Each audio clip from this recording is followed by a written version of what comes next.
ભાવનગરથી નવી મુંબઈ માટે નવી ફ્લાઇટને નાગરિક ઉડ્ડયન મંત્રી કે રામમોહન નાયડુએ કેક કટિંગ કરી અને ફ્લેગ ઓફ આપ્યો હતો, જેના પગલે શહેરમાં ખુશીની લાગણી જોવા મળી હતી। ઇન્ડિગો એરલાઇન્સ દ્વારા શરૂ કરાયેલી આ સેવા હેઠળ રોજ સવારે 8:35 કલાકે અને રાત્રે 8:50 કલાકે બે ફ્લાઇટ્સ નવી મુંબઈ માટે ઉડાન ભરે છે। આ પ્રસંગે મંત્રી નાયડુએ શુભેચ્છા પાઠવી અને ભાવનગર એરપોર્ટને વધુ વિસ્તૃત બનાવી અને મોટા વિમાનો ઉતરી શકે તેવું આશ્વાસન આપ્યું હતું। પ્રથમ ફ્લાઇટમાં 30 દિવ્યાંગોએ મુસાફરી કરી જીવનનો અનોખો આનંદ અનુભવ્યો।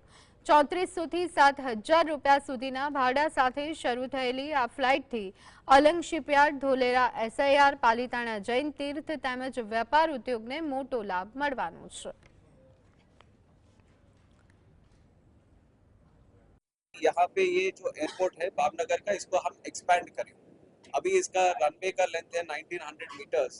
अगर आप चाहते हैं कि बड़े फ्लाइट भी यहाँ पे उतरे तो कम से कम 2400 मीटर का ये रनवे बनना चाहिए। तो जीतू भाई से भी हम रिक्वेस्ट किया कि अगर राज्य सरकार से हमें वो ज़मीन मिल जाती है, करीब 200 एकड़ की ज़मीन चाहिए होगी, अगर वो मिल जाती है तो ज़रूर उसको एक्सपेंशन करने का काम भारत सरकार करेगी।